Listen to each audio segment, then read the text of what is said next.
ফেনী ৩ আসনের জাতীয় পার্টির সাবেক সংসদ সদস্য ও ১/১১ সময়ের আলোচিত সাবেক সেনা কর্মকর্তা মাসুদ উদ্দিন চৌধুরীকে রাজধানীর পল্টন থানার একটি মানব পাচার মামলায় গ্রেফতার দেখিয়ে আদালতে পাঠানো হয়েছে। ২৪ মার্চ দুপুরে ডিএমপির মিডিয়া সেন্টারে অনুষ্ঠিত সংবাদ সম্মেলনে এই তথ্য জানান ডিবির অতিরিক্ত কমিশনার শফিকুল ইসলাম।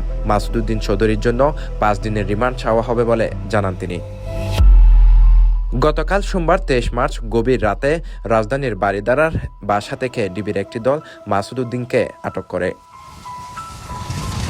২০০৬ সালের শেষের দিকের ঘটনা। তত্ত্বাবধায়ক সরকার ব্যবস্থা নিয়ে তখন রাজনৈতিক দলগুলোর মধ্যে মতবিরোধ চরমে। তৎকালীন বিরোধী দল আওয়ামী লীগ নির্বাচন বর্জনের ডাক দিয়ে শুরু করে আন্দোলন। সারা দেশে ছড়িয়ে পড়ে সহিংসতা।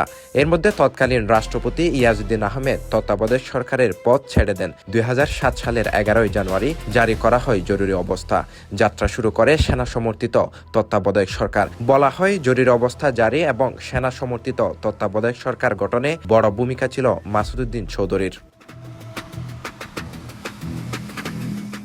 মেজর জেনারেল মাসুদ পদোন্নতি পেয়ে হন লেফটেন্যান্ট জেনারেল। তৎকালীন সেনাপ্রধান মইনু আহমেদের ঘনিষ্ঠ সহযোগী ছিলেন মাসুদ। সে কারণে তাকে দায়িত্ব দেওয়া হয় গুরুতর অপরাধ দমন সংক্রান্ত জাতীয় সমন্বয় কমিটির সমন্বয়কের। ওই কমিটির মাধ্যমে যৌথ বাহিনীর অভিযান পরিচালনায় গুরুত্বপূর্ণ ভূমিকা রাখতেন মাসুদ। সে সময় শীর্ষ রাজনীতিক ও ব্যবসায়ীদের আটক করে কথিত দুর্নীতির অভিযোগে মামলা দেওয়া হয়। গ্রেফতারের পর তারেক রহমান সহ বেশ কয়েকজন রাজনৈতিক ব্যক্তিকে নির্যাতনের অভিযোগ রয়েছে মাসুদের বিরুদ্ধে। ১/১১ সময় আলোচিত -2 ফর্মুলা নিয়েও উঠে আসে মাসুদের নাম।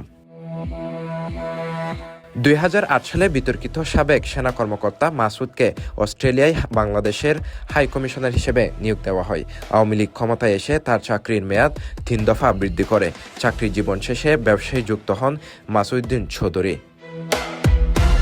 ২০১৮ সালে জাতীয় পার্টিতে যোগ দেন সাবেক এই সেনা কর্মকর্তা। একাদশ জাতীয় সংসদ নির্বাচনে ফেনী ৩ আসন থেকে এমপি নির্বাচিত হন তিনি। ৫ আগস্টের গণঅভ্যুত্থানের পর মাসুদ উদ্দিন চৌধুরীর বিরুদ্ধে একাধিক মামলা হয়। এর মধ্যে রয়েছে দুর্নীতি, মানব পাচারের মতো মামলা। CTG post, Chittagong.